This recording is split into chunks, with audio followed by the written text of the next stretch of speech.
Então, agora, após agradecer a Évora e também pedir que os seus aportes venham para que o nosso grupo de trabalho possa se debruçar com mais vagar sobre eles, passar a palavra para o Rodrigo Constantino.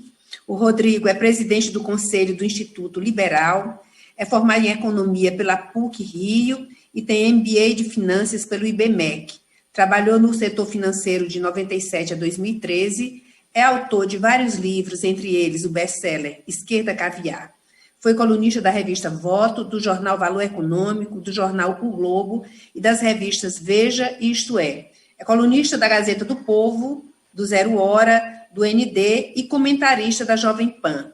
É membro fundador do Instituto Milênio, foi o vencedor do Prêmio Libertas 2009 no Fórum 21, no 22º Fórum da Liberdade. Passo, então, a palavra por 15 minutos para que o Rodrigo Constantino, então, faça a sua explanação.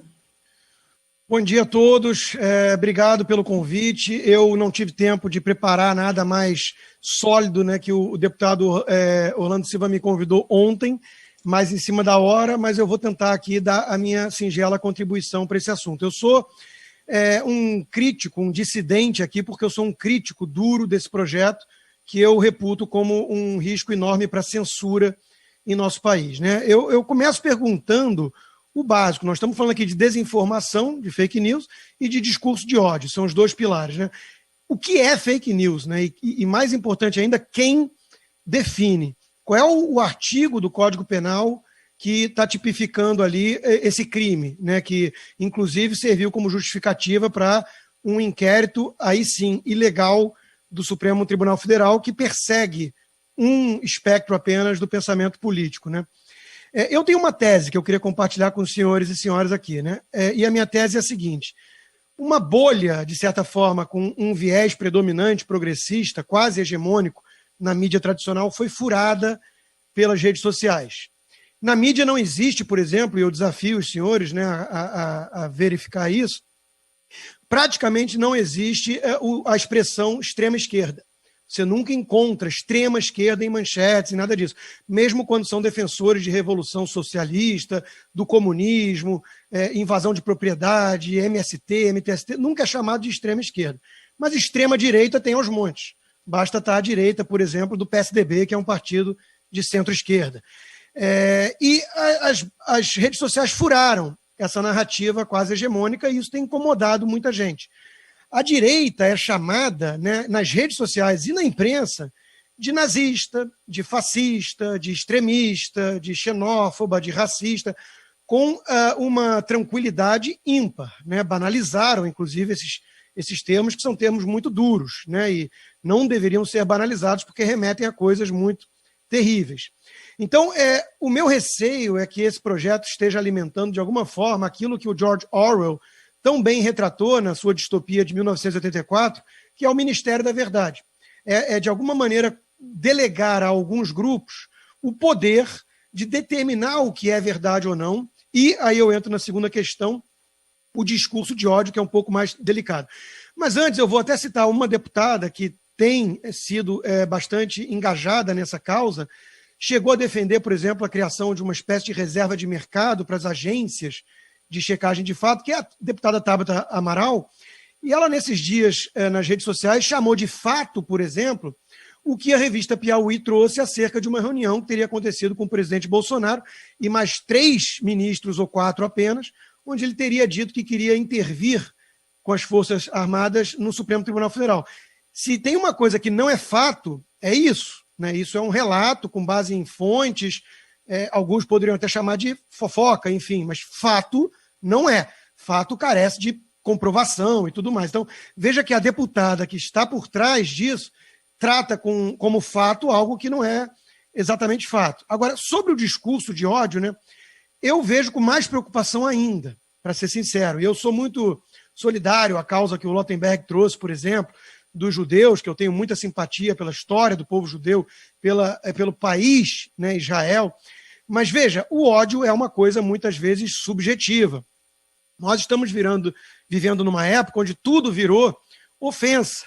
Nós temos hoje em dia microagressões, lugares seguros em universidades que deveriam ser ambientes de debates calorosos. Vários têm escrito sobre isso, da esquerda à direita, condenando esse clima de asfixia do debate, né?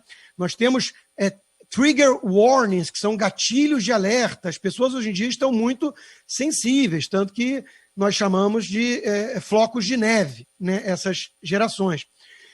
Existe toda uma linha que tem nas redes sociais hoje em dia amplo destaque, chamado ódio do bem.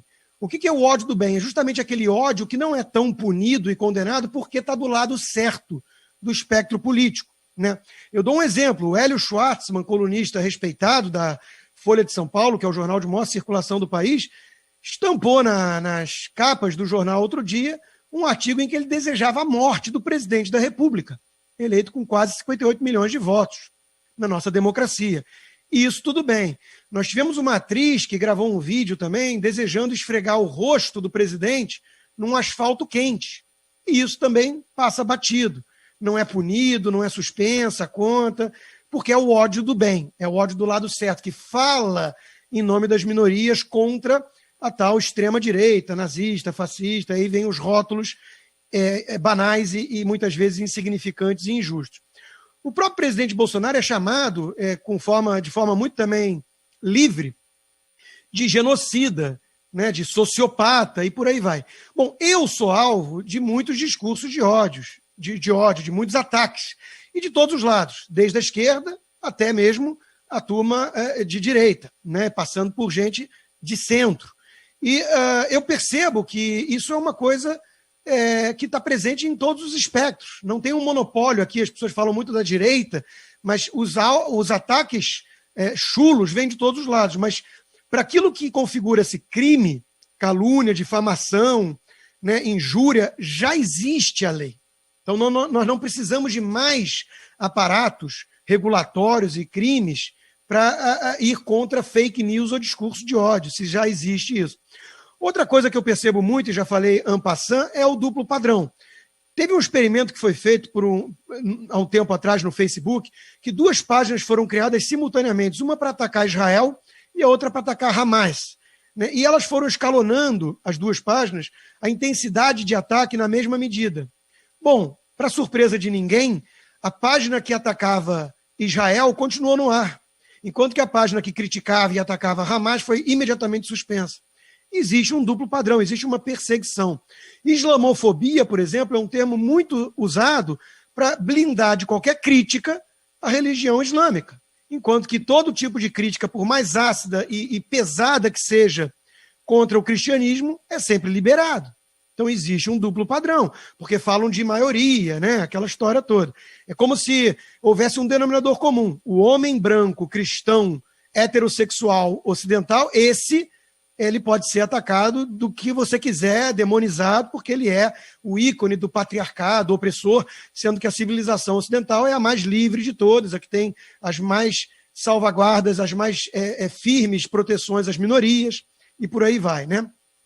Sem dúvida não é na África ou nos países islâmicos onde as minorias gays e negras possuem mais proteções. É nos Estados Unidos e na Europa.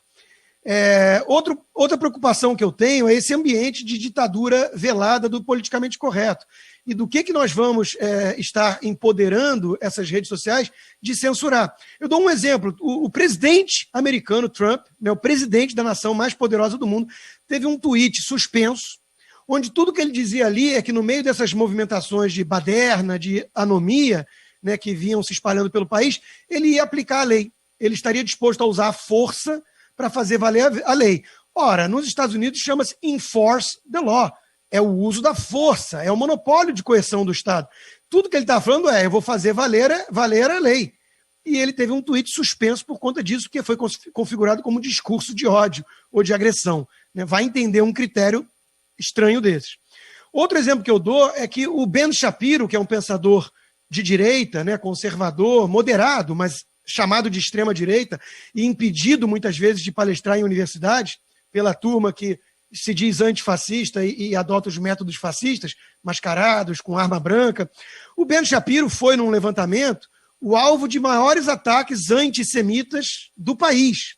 Mas por ele ser de direita, isso passa. Enquanto que democratas como Ilhan Omar e companhia vivem fazendo ataques e declarações antissemitas, e tudo bem, porque elas são do lado certo da política e da ideologia. Né? O PSOL, no Brasil, já teve deputado, vereador, queimando bandeira de Israel. E isso tudo bem também, porque está sob o pretexto de que é um combate ao antisionismo e não o antissemitismo. Os Sleeping Giants, que é um grupo atrelado a pessoas de extrema esquerda, né, ele persegue pessoas de direita. Ele conseguiu, por exemplo, desmonetizar vários canais nos Estados Unidos e no Brasil vai na mesma linha, e agora conseguiu que o PayPal suspendesse a conta do pensador Olavo de Carvalho. Quer dizer, está inviabilizando o sustento de alguém que, se cometeu crimes, que vá pelo caminho do processo legal, devido ao processo legal, mas isso é uma perseguição ideológica, isso é uma censura de pensamento, polícia do pensamento, né? Está evidente. Eu quero fechar com algumas citações importantes e eu vou voltar no tempo. Eu quero ir lá atrás no poeta John Milton, autor do Paraíso Perdido.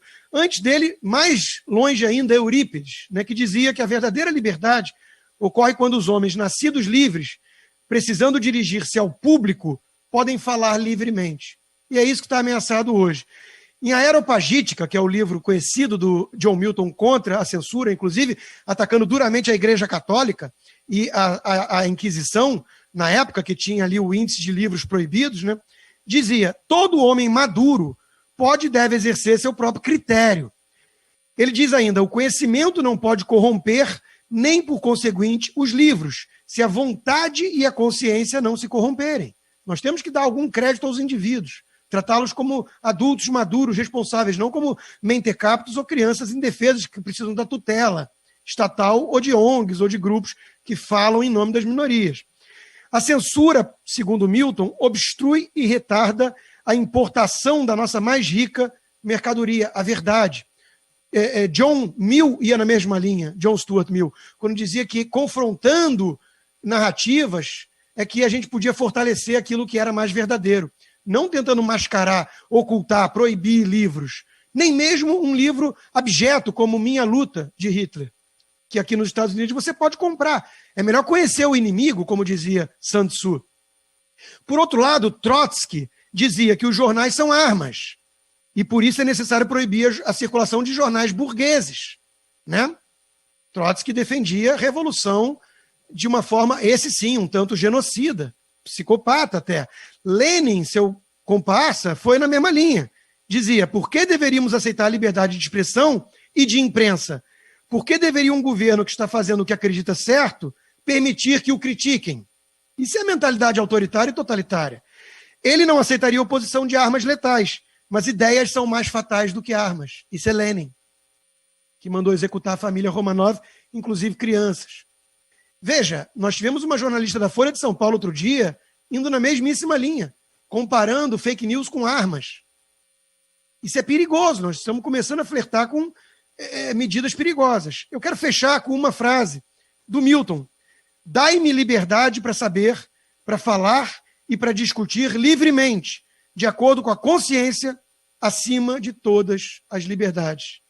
Meus caros, a menor minoria de todas não é o negro, não é o LGBT, não é o judeu, não é o cristão, não é o muçulmano.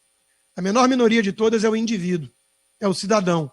E essa narrativa que segrega sempre com base em algum critério, ela só fomenta mais ódio e não mais tranquilidade e paz. Nós precisamos ter tolerância uns com os outros, o que não significa aceitação ou aplauso.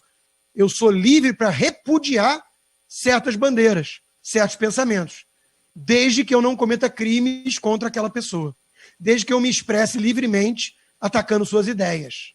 E é isso que está em risco aqui.